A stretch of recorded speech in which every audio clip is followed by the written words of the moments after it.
itim na pusa. Mukhang mamalasin ako ah.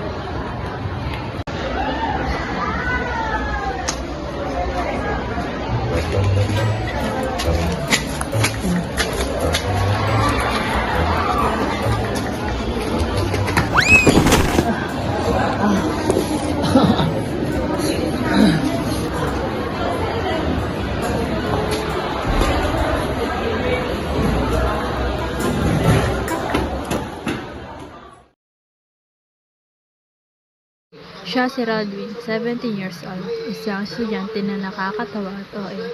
Siya ay go with the flow type of person. Minsan sinuswerte pero kadalasan minamalas. Atin subaybayan ang ganap niya ngayong araw.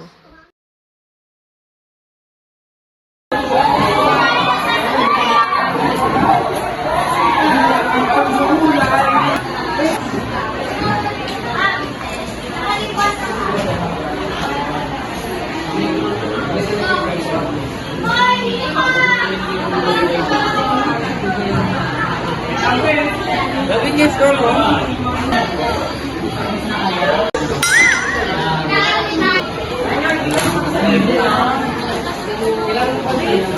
Ay, siya nga pala yung bata sa design pattern niya. Kailangan mo bayaran pati yung lakmi kasi mag-aano rin tayo eh.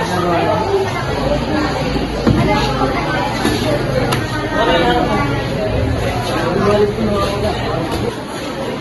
Pag hindi ka nakapagbayad, kasi zero kita sa grade namin sa research, kailangan mo lang mabayaran na yan. Ikaw lang hindi nakapagbayad eh.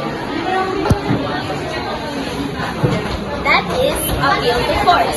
Using threats or force to make someone accept a conclusion. Andre, please. Maawa ka naman sa akin. Please. Nawala kasi talaga yung pitaka ko. Kaya ka na naman na nawala. Maawa mo. Hapon sinabi mo na yan. Sabagay, hindi candy nga, walang kapambili. Pambayad pa kaya. Hindi walang kamalasan na nangyayari sa akin.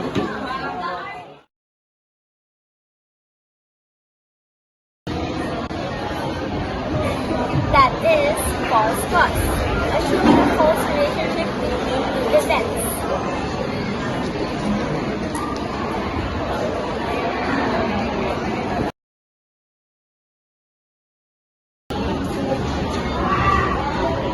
Ay, ito naman. Mali na naman. Talaga naman.